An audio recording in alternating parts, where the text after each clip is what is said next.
Hello everyone, welcome back to Oliveboard. I am Pooja और 30 in 30 series में आप लोगों का स्वागत है। बेसिकली हम यहाँ पर 30 बहुत इंपॉर्टेंट क्वेश्चंस को डिस्कस करते हैं और आप कह सकते हैं कि 30 क्वेश्चन है ये आपके मोस्ट एक्सपेक्टेड क्वेश्चन है फॉर योर अपकमिंग एग्जामिनेशन। तो आइए हम इन क्वेश्चंस को स्टार्ट करते हैं। 30 क्वेश्चंस मिलेंगे और आपको 30 मिनट्स में इनका आंसर करना है। और आरबीआई के हिसाब से थोड़ा सा लेंदी क्वेश्चंस होंगे, बल्कि क्वेश्चंस होंगे। आप इनको जल्दी जल्दी रीड करेंगे क्योंकि आपके पास बहुत कम समय होगा आपके फेज 1 एग्जामिनेशन में, क्योंकि आपको 80 क्वेश्चंस को सॉल्व करना होगा। तो आपको अपनी जो रीडिंग स्पीड है वो थोड़ा सा एनहांस करने की रिक्वायरमेंट होती है, इसलिए आप थोड़ा सा जल्दी यहाँ पे क्वेश्चंस के आंसर दीजिएगा। ठीक है, स्टार्ट करेंगे आज का वीडियो। और वीडियो के एंड में एक क्वेश्चन भी होगा which is question of the day, जिसका आंसर आप मुझे कमेंट सेक्शन में दे सकते हैं। ठीक है, इसके अलावा पीडीएफ कहाँ से मिलेगी? तो पीडीएफ के लिए आप सिंपली टेलीग्राम ज्वाइन कर सकते हैं, current affairs with Pooja ma'am, और वहां से आप इजिली पीडीएफ को डाउनलोड कर सकते हैं। सो स्टार्ट करें, सभी लोग रेडी हैं? ओके, चलिए। सो पहला क्वेश्चन, कुछ क्वेश्चन काफी लेंथी है तो वो 2 स्लाइड्स में आपको देखने को मिलेंगे। ठीक है, पहला क्वेश्चन है, किसी एक रैंडम स्कीम के बारे में बात हो रही है जो रिसेंटली लॉन्च की गई थी by the government of India, मतलब करंट अफेयर्स का क्वेश्चन है। ठीक है, consider the following statement regarding the scheme x which was launched by the government of India recently. ठीक है, the scheme X is a central sector scheme for the development of industries and generation of employment in the state of Northeast region. The financial budget, a financial outlay of the proposed scheme is 10,037 crore rupees for the scheme period from the date of notification for 10 years. All new industrial unit and expanding unit would be eligible for the responsible incentive under the above scheme, and Niti Aayog will implement the scheme in the cooperation with state. Which of the following statement is or correct, not correct? यहाँ पे बोला है कौन सा statement correct नहीं है। 4 option आपके सामने अवेलेबल है। तो सबसे पहले जरूरत है इस स्कीम को आइडेंटिफाई करने की।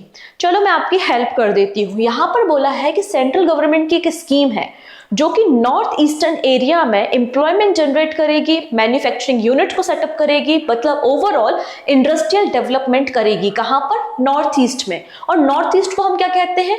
उत्तर पूर्व भी कहते हैं। तो एक उन्नति नाम की स्कीम मैंने डिस्कस की थी करंट अफेयर्स में, तो यहाँ पर ये उन्नति स्कीम के बारे में बात हो रही है। ठीक है, तो यहाँ पे पहला स्टेटमेंट करेक्ट है, सेकेंड स्टेटमेंट भी करेक्ट है, थर्ड स्टेटमेंट भी करेक्ट है, बट फोर्थ स्टेटमेंट यहाँ पे करेक्ट नहीं है क्योंकि नीति आयोग इसे इंप्लीमेंट नहीं कर रहा, इसे इंप्लीमेंट करता है DPIIT। क्लियर? तो ऑप्शन नंबर करेक्ट क्या हो जाएगा यहाँ पे? सेकेंड। डन।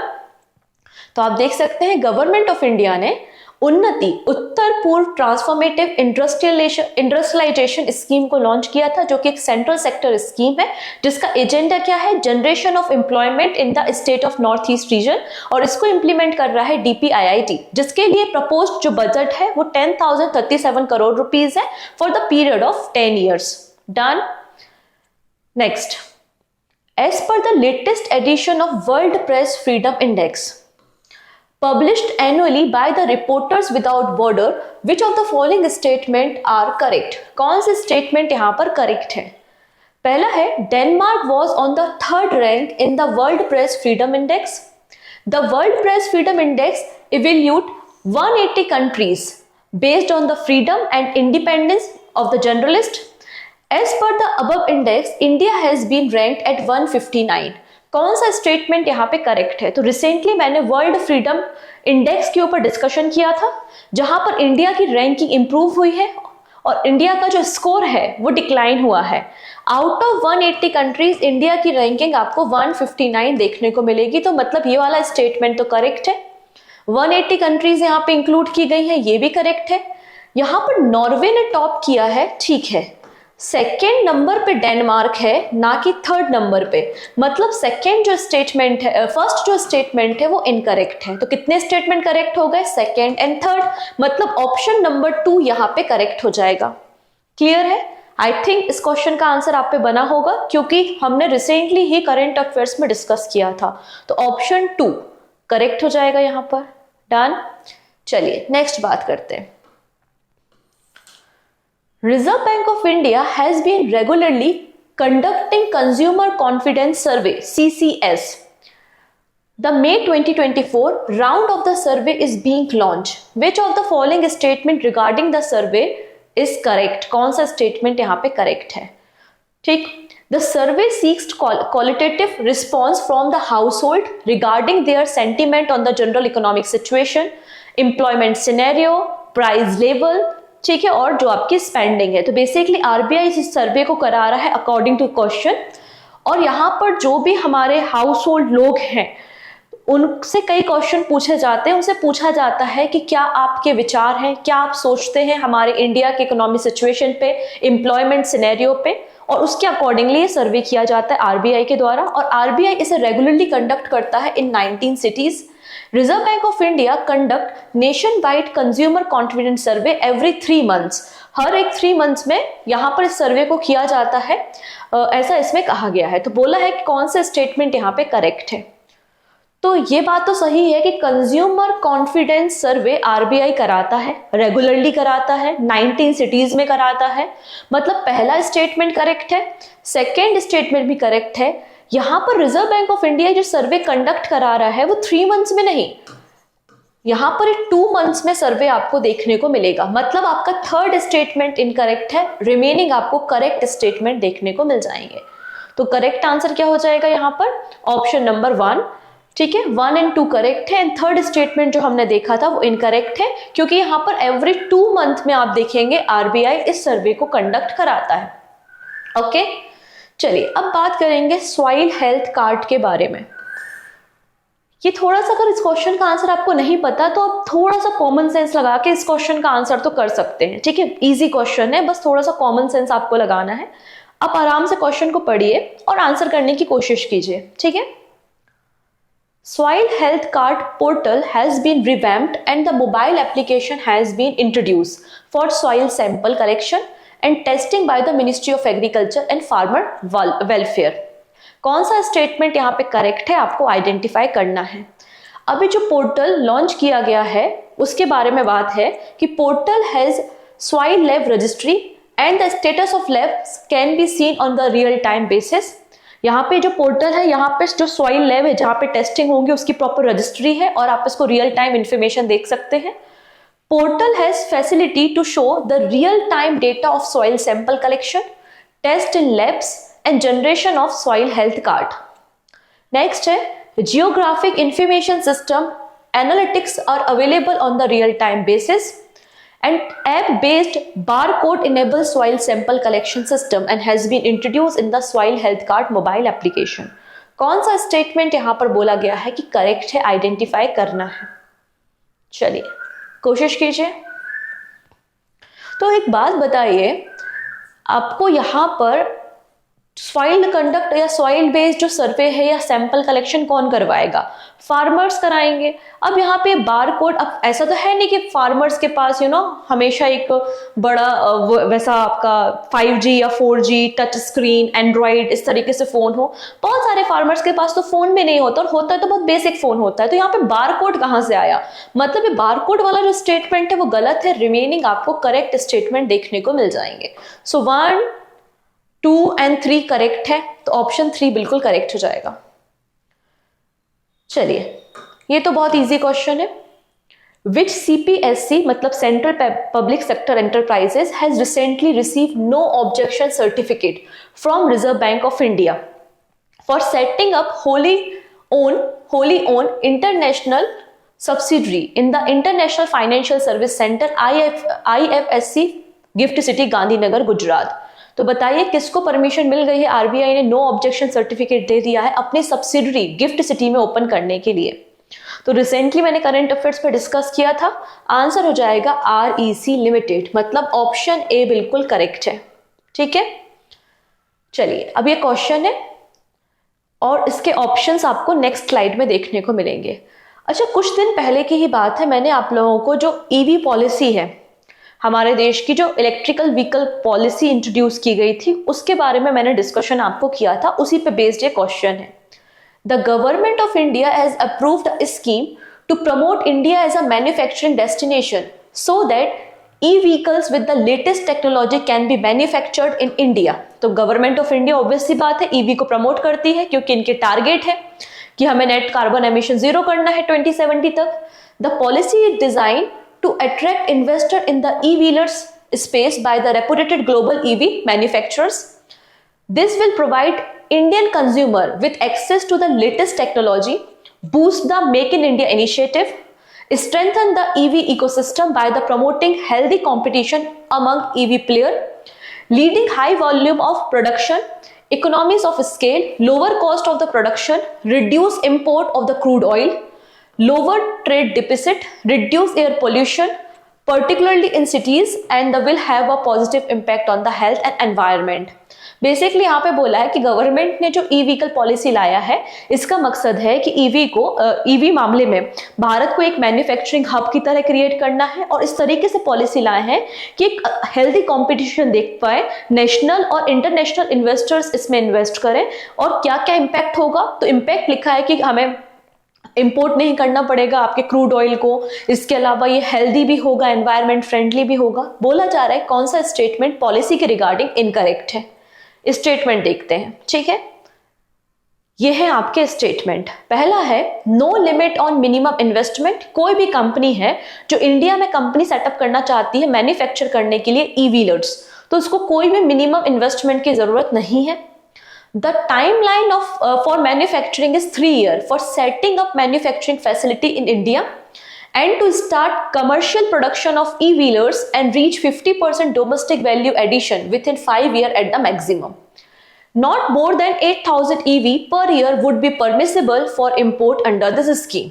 कौन सा करेक्ट स्टेटमेंट यहाँ पर है, सॉरी इनकरेक्ट स्टेटमेंट यहाँ पर है, कौन सी कंडीशन बताई गई है, कैसे लोग भारत में आके या भारत के कौन से व्यक्ति हैं जो यहाँ पर फैक्ट्री ओपन कर सकते हैं। तो ये बात तो बिल्कुल सही है कि यहाँ पे जो टाइमलाइन डिसाइड की है कि आपको मैन्युफैक्चर करना है 3 year of for setting up manufacturing facility in India, और आपको यहाँ पे जो टोटल हमारा डोमेस्टिक वैल्यू एडिशन है उसका 50% रीच करना है 5 ईयर में।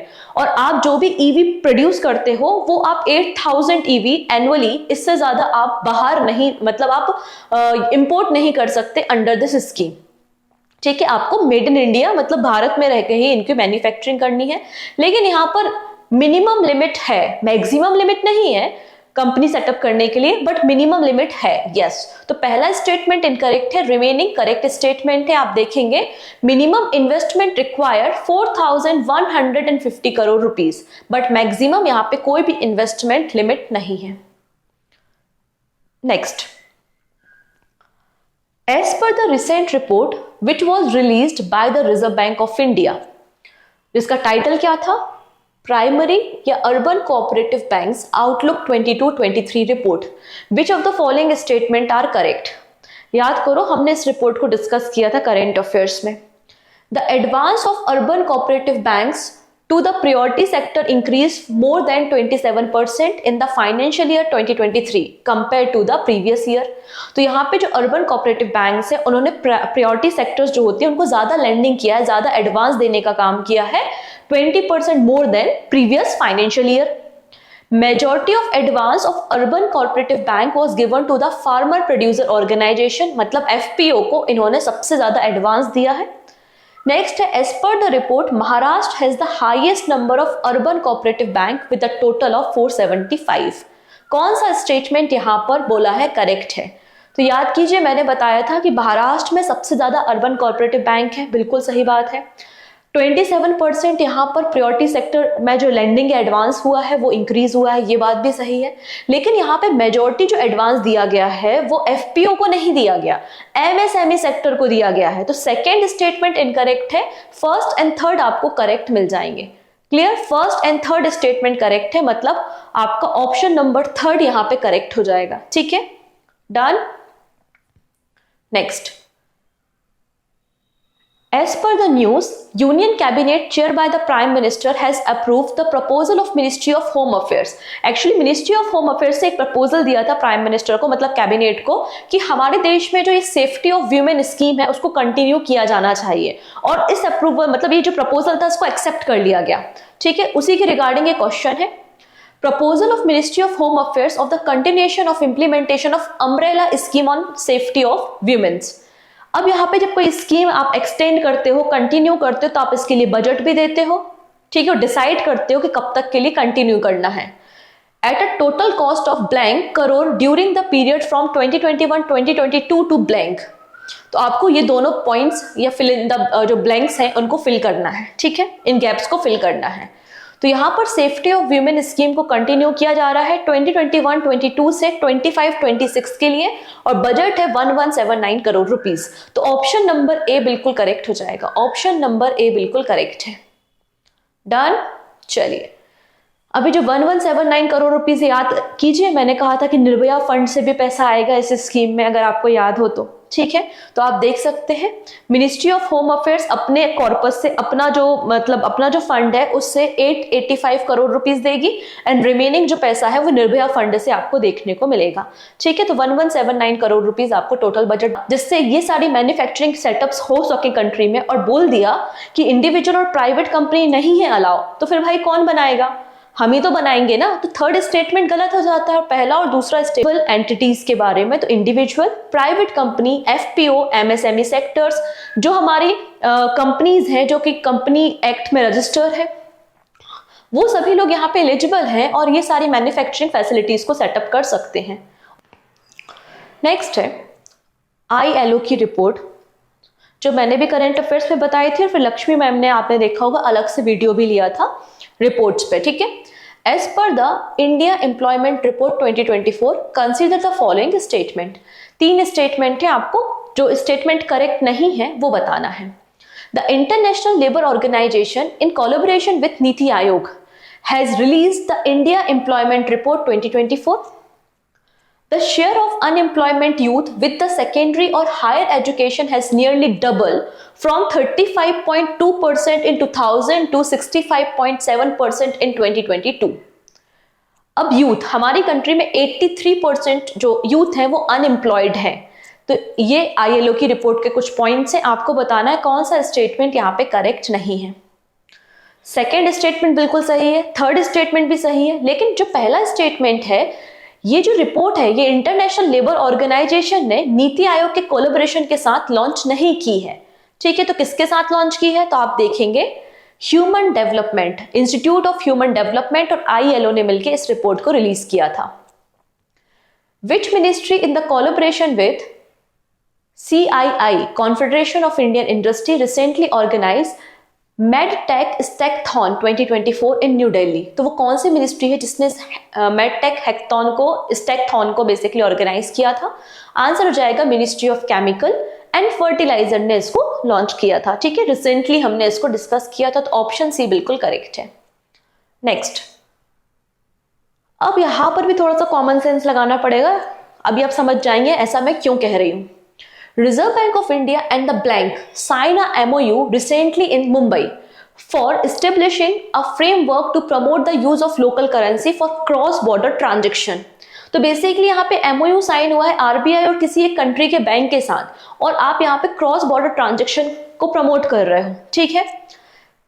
तो यहाँ पर एक्चुअली आपको पता है जिससे इंपोर्ट और एक्सपोर्ट इन्हांस हो सके, आपकी ट्रेडिंग बढ़ सके। तो हमने तो कई सारे देशों के साथ इस तरीके के एग्रीमेंट साइन किए हैं, बट आपको इन ऑप्शंस में से एलिमिनेट करना होगा। जैसे कि हम यहाँ पे फ्री ट्रेड एग्रीमेंट घाना के साथ कर रहे हैं, नाइजीरिया के साथ, नमीबिया के साथ, नेपाल के साथ, बट ऐसे कोई ऑप्शन तो है नहीं। यहाँ पर एक ऑप्शन दिख रहा है which is Indonesia.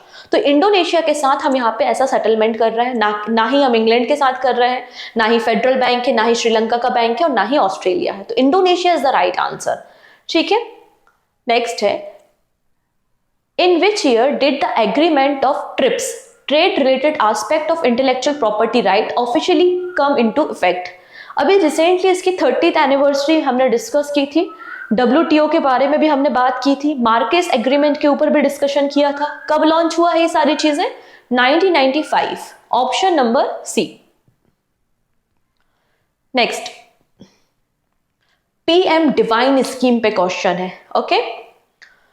Prime Minister Development Initiative for North East Region, PM Divine, in the Union Budget 22-23 and approved by the Union Cabinet on 12th of October 2022। इस स्कीम को अप्रूव कर दिया गया। इस स्कीम के रिगार्डिंग कौन से statement यहाँ पर करेक्ट है? पहला है, The scheme has been launched with the total budget of 6,600 crore rupees for the period of 4 years from 2022-23 to 2025-26. ठीक. The scheme aims at rapid and holistic development of northeastern region by funding infrastructure and social development project. 100% of the scheme is sponsored from the central government. कौन सा statement यहाँ पे correct है? 1, 2 and 3, 1 and 3, 1 and 2, all of the above are correct. तो आपको इसके लिए थोड़ा सा पीएम डिवाइन स्कीम को रिकॉल करना पड़ेगा. क्या थी वो स्कीम? थोड़ा सा याद करो तो आपको आंसर पता चल जाएगा कि सभी यहाँ पर आप देखेंगे. 1 सेकेंड, आंसर मेंशन नहीं है ना? हाँ, तो यहाँ पर आप देखेंगे कि आपकी सभी स्टेटमेंट यहाँ पर करेक्ट देखने को मिल जाएंगे. All statement are correct. Done. आप इस स्कीम के बारे में डिटेल में यहां से पढ़ सकते हैं. Which IIT has been commissioned by the Ministry of Mines to conduct a study for designing the framework, collecting data and formulating the state mining index. तो यहाँ पे कौन सा वो IIT है जिसने कोलैबोरेशन किया है मिनिस्ट्री ऑफ माइंस के साथ, और वो स्टडी करेंगे और एक फ्रेमवर्क रेडी करेंगे हमारे स्टेट माइनिंग इंडेक्स के लिए. तो जरा आप कॉमन सेंस अगेन लगाइए. ऐसा कौन सा IIT का एरिया है जहां पे सबसे ज्यादा माइंस आपको देखने को मिलती हैं? तो याद करो, धनबाद. धनबाद माइनिंग एरिया है. IIT Dhanbad is the right answer. चलिए, अभी पॉलिटी का एक क्वेश्चन है जो कि करेंट अफेयर्स का पार्ट है. ठीक है. The provision would provide for one law for the entire country applicable to all religious communities in their personal matters such as marriage, divorce, inheritance, adoption, etc. तो इतनी बातें समझ के इतना तो समझ में आ गया होगा कि यहाँ पे UCC यूनिफॉर्म सिविल कोड के बारे में बात हो रही है, और UCC हमारा DPSP directive principle of state policy का पार्ट है. पूछा जा रहा है किस आर्टिकल में आता है. तो अगर आप इंडियन कॉन्स्टिट्यूशन के बारे में थोड़ा बहुत जानते हैं तो आपको पता होगा कि हमारे आर्टिकल नंबर 44 में यूसीसी के बारे में इंफॉर्मेशन मिल जाएगी. तो ऑप्शन 1 बिल्कुल करेक्ट है. नेक्स्ट क्वेश्चन बात करेंगे about the stand up India scheme के बारे में, और ये मिनिस्ट्री ऑफ फाइनेंस की एक स्कीम है, और मिनिस्ट्री ऑफ फाइनेंस की जितनी भी गवर्नमेंट स्कीम है उनको मैंने ऑलरेडी डिटेल में कवर किया हुआ है. प्लेलिस्ट अवेलेबल है, आप जाके देखिए और फिर आंसर कीजिए. ठीक है. तो आइए, कुछ स्टेटमेंट है, इनको हम देखते हैं और आपको करेक्ट आंसर बताना है. पहला नाम है अनुषा. अनुषा एक वीमेन एंटरप्रेन्योर है जिनकी एज 19 ईयर्स है. Acquire a loan from the bank to set up new business. इनको अपना नया बिजनेस स्टार्ट करने के लिए लोन की रिक्वायरमेंट है. अगले पर्सन है रमेश, और रमेश भी एक मेल एंटरप्रेन्योर है, बट ये EWS कैटेगरी से बिलोंग करते हैं. इनकी एज 45 ईयर्स है और इनको भी 5 लाख रुपीज के लोन की रिक्वायरमेंट है to set up a new hotel business. Third number पे है काव्या. काव्या की एज 24 ईयर्स है. Required a loan for 2 crore rupees to set up a green field enterprise. अब इनने पूछा गया है who among the above not eligible for the loan under the stand up India scheme. कौन यहाँ पर एलिजिबल नहीं है, मतलब कौन सा ऐसा पर्सन है जिसको लोन नहीं मिलेगा. देखेंगे. पहली चीज तो ये स्कीम ये कहती है कि आपको अप टू 1 करोड़ रुपए का लोन मिलेगा, और काव्या मैडम को चाहिए 2 करोड़ रुपए का लोन. इनको हटा दीजिए लिस्ट से, काव्या को लोन नहीं मिलेगा. अब यहाँ पर जो स्टैंड अप इंडिया स्कीम है ये SC/ST कम्युनिटी की वीमेन और मेल दोनों के लिए बेसिकली है, जिनको अपने बिजनेस शुरू करने के लिए लोन दिया जाता है. रमेश बाबू EWS कैटेगरी से हैं, इनको भी हटा दीजिए. तो केवल बची अनुषा. केवल अनुषा को ही लोन मिलेगा under the stand up India scheme. तो पहला स्टेटमेंट सही है, रिमेनिंग 2 गलत है. पूछा है इनकरेक्ट कौन है, तो रमेश गलत है, काव्या भी गलत है. ठीक है. ये स्कीम के बारे में कुछ इन्फॉर्मेशन है, आप इसे पढ़ सकते हैं, और मैं आपको सजेस्ट करूंगी कि एक बार कंप्लीट स्कीम को आप पढ़ लीजिए प्लेलिस्ट से. अब बात करेंगे PM जनमन, प्रधानमंत्री जनजातीय आदिवासी न्याय महाअभियान. तो PM जनमन स्कीम के बारे में आप लोगों ने डेफिनेटली सुना होगा. ठीक है. जो कि 75 हमारे जो PBTG कम्युनिटीज है ना, तो उन PBTG कम्युनिटीज के जो रेसिडेंट है 18 स्टेट और यूनियन टेरिटरी में, और जो कि सोशली इकोनॉमिक बहुत ज्यादा बैकवर्ड है, वहां पर health care facility, educational facility provide की जाएगी. ठीक है. Under the PM Janman Yojana. The PM Janman aims to focus 11 critical intervention through the 9 ministry including the Ministry of Tribal Affairs. Which of the following statement among the 11 critical intervention as per the scheme. कौन सा यहाँ पे बोला गया है, कौन कौन से इंक्लूड है? तो देखिएगा, जो पीवीटीजे कम्युनिटी के एरियाज है वहां पे हमें कुछ काम करना है। कौन कौन से काम करने हैं? तो प्रोविजन ऑफ पक्का house, installation of mobile tower, construction of construction of hostels, construction of fair price shops and community water supply. कौन सा स्टेटमेंट यहाँ पे करेक्ट नहीं है ओवरऑल अगर आप देखो तो पक्का हाउस बनाना है। जब हम डिजिटल इंडिया की बात करते हैं तो मोबाइल टावर भी बनाना है, हॉस्टल्स भी बनाना है, वाटर सप्लाई भी देखना है, लेकिन फेयर प्राइस शॉप की यहाँ पे कोई भी बात नहीं की गई है। तो यहाँ पे पहला, दूसरा, तीसरा और फिफ्थ, तो कौन सा स्टेटमेंट करेक्ट हो रहा है? Second is the right answer. ठीक है, आप यहाँ पे देख सकते हैं यूनियन कैबिनेट ने रिसेंटली प्रधानमंत्री जनजाति आदिवासी न्याय महाअभियान स्कीम को अप्रूव किया है, जिसके लिए 24,000 करोड़ रुपीस का बजट है।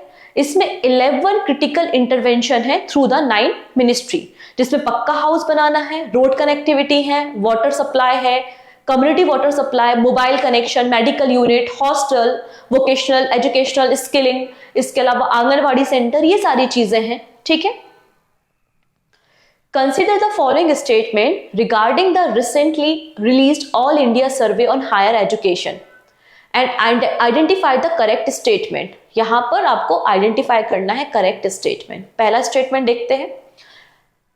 As per the report, the male gross enrollment ratio in 21-22 stood higher than the female gross enrollment ratio for the 5th consecutive year. In 21-22, the overall gross enrollment ratio is higher education for the age group 18 to 23 year was 28.4%. There has been 4.58% increase in the enrollment of a student in higher education.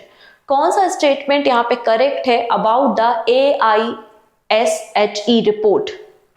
तो देखिएगा, हमारे देश में बेटी पढ़ाओ बेटी बचाओ कितने सारे campaigns run होते हैं। तो यहाँ पर जो इनरोलमेंट रेशियो है वो मेल के कंपैरिजन में फीमेल का ज्यादा है। तो यहाँ पे पहला स्टेटमेंट गलत है, क्योंकि यहाँ पे लिखा है कि मेल ग्रॉस एनरोलमेंट रेशियो ज्यादा है फीमेल से, जबकि फीमेल का ज्यादा है मेल से। तो पहला स्टेटमेंट इनकरेक्ट है। ठीक है, बाकी रिमेनिंग 2 स्टेटमेंट आपको करेक्ट देखने को मिल जाएंगे, मतलब सेकंड और थर्ड आपको करेक्ट देखने को मिल जाएगा। यहाँ पर आप इस रिपोर्ट के बारे में बात कर सकते हैं। बहुत जल्दी, जैसे कि स्कीम्स चल रही है ना, वैसे ही हम रिपोर्ट्स भी लेकर आएंगे कि जनवरी से लेकर आपके एग्जाम मतलब जुलाई तक जितनी भी रिपोर्ट्स होंगी इंपॉर्टेंट, एक एक करके हम सारी रिपोर्ट को मैं और लक्ष्मी मैम कवर कर लेंगे। ठीक है, वैसे करंट अफेयर्स में मैं बहुत सारी रिपोर्ट्स को कवर करती हूँ और समय समय पे बहुत सारी रिपोर्ट्स को एडिशनल अलग से वीडियो बना के भी कवर कर दिया जाता है, अगर आप लोग फॉलो कर रहे होंगे तो। ठीक है, अब बात करेंगे रिसेंटली, मतलब मार्च 2024 की बेसिकली ये करंट अफेयर्स है। यहाँ पर making AI in India and making AI work for India, यहाँ पर इस डायरेक्शन में काम हो रहा है। The cabinet chair by the prime minister has approve the comprehensive nation wise या national level India AI mission. तो रिसेंटली इंडिया एआई मिशन को अप्रूव किया गया है। इस मिशन के रिगार्डिंग कौन सा स्टेटमेंट यहाँ पे करेक्ट है? ठीक है, चलिए, क्या है पहला statement? The India AI mission will establish a comprehensive ecosystem catalyzing AI innovation through strategic program and the partnership across the public and private sector. ठीक है, ऑब्वियस सी बात है, इंडिया एआई मिशन का मकसद यही है, innovation, public and private sector या PPP जो मॉडल होता है उसके अंदर काम करना। ठीक है, नेक्स्ट है the mission will be implemented by India AI independent business division under digital India corporation. A unified data platform will be developed to provide a one-stop solution for seamless access to the personal data set to Indian startup and researchers. कौन सा statement यहाँ पे correct है? तो यहाँ पर देखो, AI में इनोवेशन करना है। ठीक है, इसके लिए इंफ्रास्ट्रक्चर बनाना है, प्रोग्राम्स लॉन्च करने हैं, रिसर्च वर्क करना है, वो भी पब्लिक प्राइवेट पार्टनरशिप से। सब कुछ सही है, लेकिन यहाँ पर ये बात सही नहीं है कि one stop solution for seamless access to the personal data set for research work. तो ये स्टेटमेंट गलत है। इस तरीके से थोड़ी ना हम अपनी प्राइवेसी को ब्रीच करने देंगे। तो पहला करेक्ट है, सेकंड करेक्ट है, थर्ड स्टेटमेंट यहाँ पे इनकरेक्ट है। ठीक है, चलो नेक्स्ट है, कुछ दिन पहले हमने प्रधानमंत्री सूर्योदय योजना पे डिस्कशन किया था। तो उसी स्कीम के रिगार्डिंग आपको कुछ स्टेटमेंट है, आइडेंटिफाई करना है करेक्ट स्टेटमेंट कौन सा है। स्टार्ट करें। प्रधानमंत्री सूर्योदय योजना aims to provide electricity to low and middle income individual through solar rooftop installation. The scheme also aims to provide additional income for surplus electricity generation. आपको rooftop solar panel install करके दिया जाएगा। अगर आपने घर में जितनी बिजली का इस्तेमाल करना था आपने कर लिया एंड रिमेनिंग को आप बेच सकते हो, तो आपको एडिशनल इनकम का सोर्स जनरेट होगा। The scheme has been launched with the target of installing rooftop solar on 10 crore household. तो जितना मुझे याद है मैंने आपको सिखाया है ये स्कीम केवल 1 करोड़ हाउसहोल्ड के लिए है। तो थर्ड स्टेटमेंट इनकरेक्ट है, फर्स्ट और सेकंड करेक्ट हो जाएंगे। तो option number 3 is the right answer. Next, अब ये क्वेश्चन देखने में बहुत बड़ा है लेकिन है बहुत ही इजी क्वेश्चन। ठीक है, पहले पढ़ लेते हैं क्योंकि टाइम वेस्ट तो करना ही है, क्योंकि आरबीआई आपका टाइम वेस्ट ही कराना चाहता है बड़े बड़े क्वेश्चंस को देकर, जबकि आंसर उसका बहुत छोटा सा होता है। आप देखें इसमें सिंपल ये लिखा है कि रिसेंटली बीआरओ का 65 नंबर का राइजिंग डे सेलिब्रेट किया, वो कौन सा दिन था, लेकिन उसमें पूरा बीआरओ की कहानी लिख दी कि BRO execute road construction and maintenance work at the altitude ranging from 9,000 feet to the 19,000 feet along the northern and western frontier, primarily to meet the strategic requirement of the armed forces.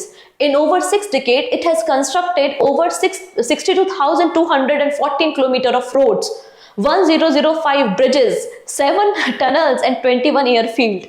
तो ये सब कहानी लिखी है इन्होंने क्या क्या काम किया है। मुद्दा तो केवल इतना है कि बीआरओ का फॉर्मेशन कब हुआ था, तो 7 मई को हुआ था 1960 में। Option 1 is the right answer. ठीक, ये सब डिस्ट्रैक्ट करने के लिए होता है। नेक्स्ट है, अब ये भी मिनिस्ट्री ऑफ फाइनेंस की स्कीम है। अगेन मैं आपको सजेस्ट करूंगी सिमिलर सजेशन, ठीक है, पढ़ लीजिए जाके, काम आएगा। Mahila Samman saving certificate scheme has been launched by the department of economic affairs, ministry of finance, to provide financial security to the every girl and women India. इस पर्टिकुलर स्कीम के रिगार्डिंग कुछ स्टेटमेंट है, आपको करेक्ट स्टेटमेंट आइडेंटिफाई करना है। अब यहाँ पे है miss Gayatri. Gayatri wants to open an account under the above scheme in the month of January in 2025. The deposit made under the above scheme will bear interest at the rate of 7.5% per annum, which will be compounded half yearly. There is no upper age limit and the women of all ages can avail the benefit of the scheme. कौन सा statement यहाँ पे correct है? तो देखिए, जो महिला Samman saving certificate scheme है ये 2 सालों के लिए है, for the period of 2 years, और मैक्सिमम आप इसमें 2 लाख रुपए तक का डिपॉजिट कर सकते हैं और आपको यहाँ पे एनुअली 7.5% का इंटरेस्ट मिलेगा, जो कि फिक्स्ड इंटरेस्ट है, एनुअली इंटरेस्ट है। तो ये यहाँ पर हाफ ईयरली वाला पॉइंट हटा दो। यहाँ पे कोई भी एज लिमिट नहीं है, किसी भी एज ग्रुप की वीमेन यहाँ पर महिला सम्मान जो सेविंग सर्टिफिकेट है उसको ले सकती है। आपके कुछ डेजिग्नेट या क्लासिफाई आपके बैंक से एंड पोस्ट ऑफिस से। ठीक है, अब यहाँ पे बोला है कि इस स्कीम में इनरोल होना है गायत्री को। तो अगर आपको इनरोल होना है तो आपको इनरोल मार्च 2025 से पहले होना पड़ेगा, ना कि जनवरी से। ठीक है, 31 मार्च 2024 से पहले आप यहाँ पर स्कीम का फायदा ले सकते हैं और अपना अकाउंट ओपन कर सकते हैं। डन। नेक्स्ट है, what is the purpose of world trade organisation agreement on safeguards. तो यहाँ पे क्या मकसद है इस एग्रीमेंट का, पढ़िए और आंसर कीजिए। मैं डायरेक्टली आंसर बताऊंगी। अब